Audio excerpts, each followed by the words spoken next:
Mes chers compatriotes, demain, 4 avril 2024, nous célébrons le 64e anniversaire de l'indépendance de notre pays.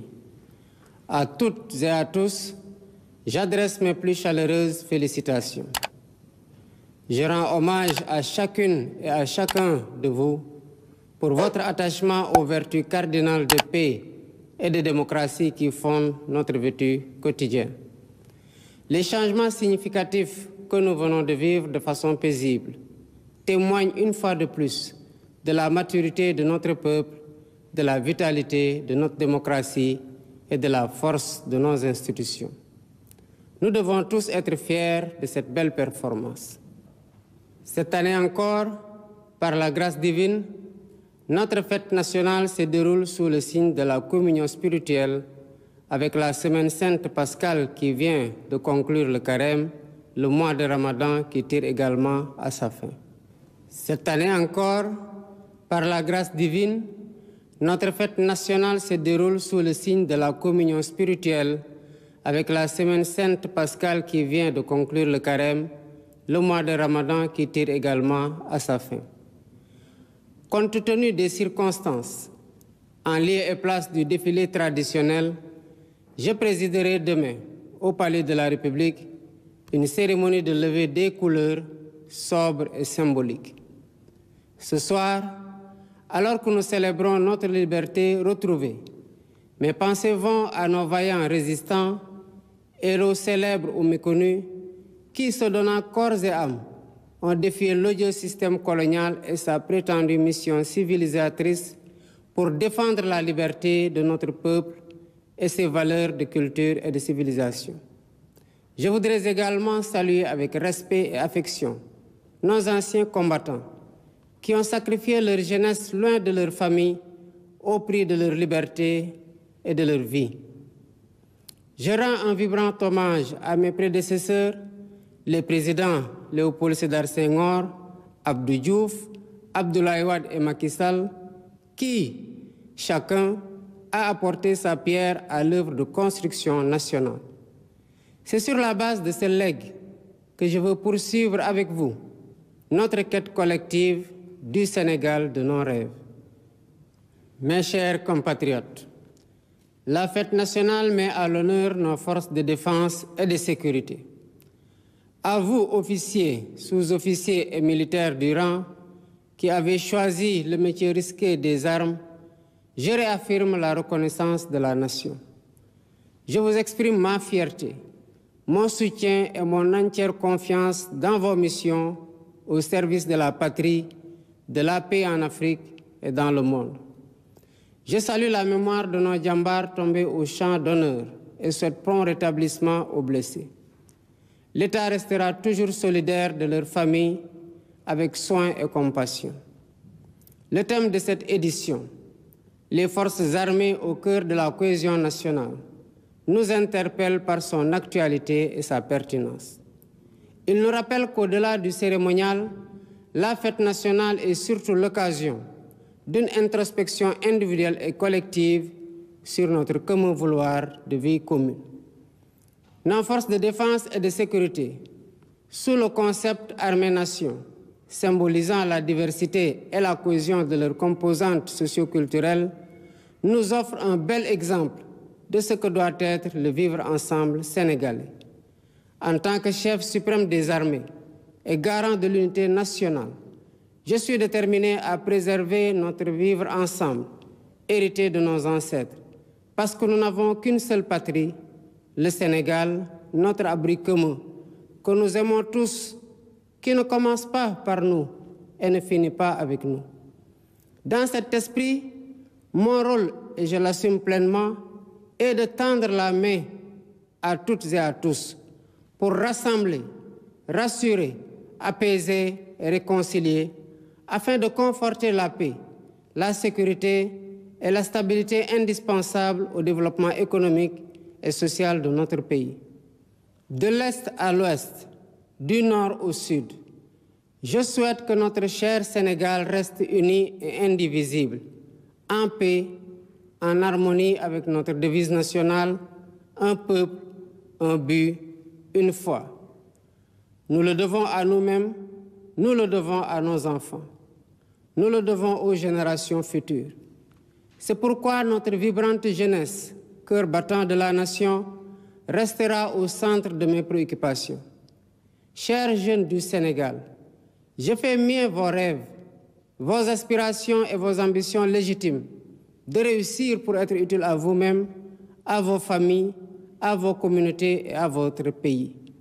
L'éducation, la formation au métier, l'emploi, l'entrepreneuriat des jeunes et des femmes restent des défis majeurs à relever. J'en ferai une priorité élevée des politiques publiques en concertation avec le secteur privé. Nous devons à cet effet revisiter les mécanismes existants, les améliorer et les rationaliser afin qu'ils répondent mieux aux besoins d'emploi et autres activités génératrices de revenus pour les jeunes. Pour encourager la création d'emplois, je compte m'appuyer sur un secteur privé fort parce que soutenu par l'État. Sur la base de nos besoins prioritaires, nous travaillerons ensemble pour endogénéiser notre économie. Bien entendu, le secteur privé international aura son plein rôle à tenir. Les Sénégalais sont braves, mais ils sont fatigués et attendent de nous des solutions contre la vie chère. La question du coût de la vie me préoccupe particulièrement et retient toute mon attention. Dans les jours à venir, des mesures fortes seront prises dans ce sens, après les concertations que j'entreprendrai avec les acteurs concernés. Mes chers compatriotes, de l'indépendance à nos jours, notre système politico-institutionnel et judiciaire a vécu bien des péripéties, les unes plus heureuses que les autres. 64 ans après, le moment me semble venu de tirer les leçons de nos réussites et de nos échecs pour une gouvernance publique plus moderne, plus républicaine et plus respectueuse des droits humains. C'est pourquoi, après avoir démissionné de mon poste de secrétaire général de PASTEF Les Patriotes, pour ainsi me mettre au-dessus de la mêlée, je convoquerai de larges concertations avec la classe politique et la société civile sur la réforme du système électoral notamment, le remplacement de la Sénat par une commission électorale nationale indépendante avec un renforcement de ses moyens de fonctionnement et de ses prérogatives, la rationalisation du nombre de partis politiques ainsi que leur financement, l'inscription sur le fichier électoral concomitamment à la délivrance de la pièce nationale d'identité.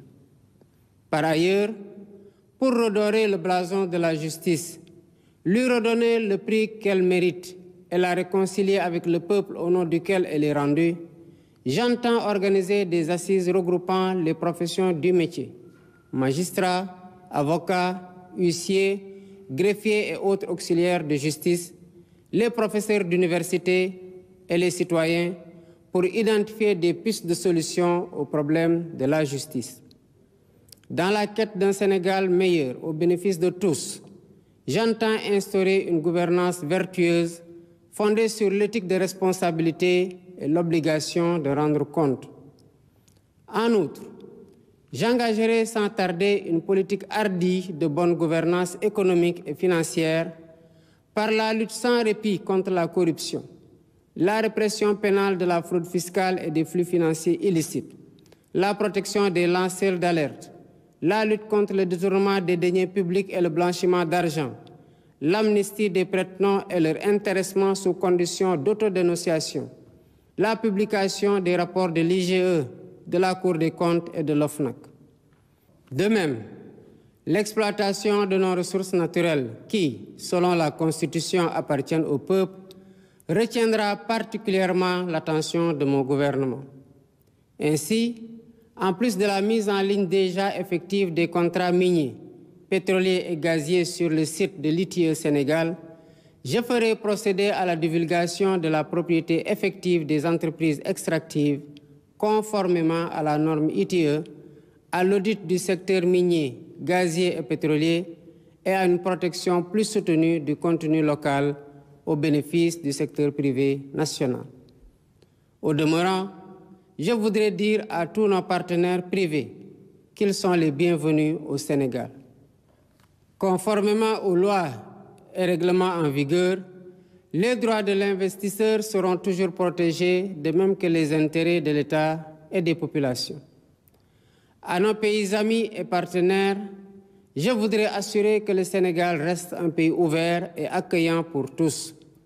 Nous veillerons sans cesse à maintenir et raffermir les relations de bon voisinage et de solidarité agissantes au sein de nos organisations communautaires, notamment la CEDEAO et l'UEMOA. Héritier de l'idéal panafricaniste de Cheikh Anta Diop et de Léopold Sédar Senghor, un des pères fondateurs de l'Organisation de l'Unité africaine, nous demeurons fermement engagés dans la construction de l'intégration africaine et la réalisation des objectifs de la zone de libre-échange continentale africaine. Nos partenaires étrangers de tous horizons sont d'égale dignité pour nous. À tous, nous devons respect et considération. Et de tous, nous demandons respect et considération. Nous resterons engagés pour une gouvernance mondiale plus juste et plus inclusive, dans le respect de l'égale dignité des valeurs, de culture et de civilisation. Mes chers compatriotes, la fête nationale, symbole de notre souveraineté, nous rappelle que nous sommes seuls face à notre destin et que personne ne fera à notre place ce que nous ne sommes pas disposés à faire pour nous-mêmes. Nous avons la responsabilité historique de conforter notre souveraineté en rompant les chaînes de la dépendance économique par le culte permanent du travail et du résultat. Dans cet esprit, l'administration doit agir à tous les niveaux de façon plus accueillante et plus efficace pour les usagers du service public. Nous devons bannir de nos pratiques les procédures et formalités indues qui altèrent l'efficacité de l'État. Dans cet objectif, j'entends investir massivement dans la digitalisation des services et des procédures administratives. De même, il y a urgence à gagner notre souveraineté alimentaire en investissant plus et mieux dans l'agriculture, la pêche et l'élevage, les trois mamelles nourricières de notre pays. Je tiens particulièrement à ce que les subventions substantielles dépensées chaque année dans la campagne agricole bénéficient aux véritables producteurs et non à des acteurs intermédiaires. En définitive, mes chers compatriotes, l'indépendance que nous célébrons demain est certes un événement festif, mais aussi et surtout un test de résilience et de grandeur pour la nation. Notre mérite et notre honneur, c'est de réussir l'épreuve en affichant une confiance résolue en nous-mêmes pour vaincre nos peurs et nos doutes, surmonter les obstacles devant nous et poursuivre ensemble notre marche solidaire vers notre destin commun, main dans la main, épaule contre épaule. C'est à cela que je vous invite dans la communion des cœurs et des esprits. Vive le Sénégal en paix et en sécurité, unis, libres et prospères. Bonsoir et bonne fête de l'indépendance.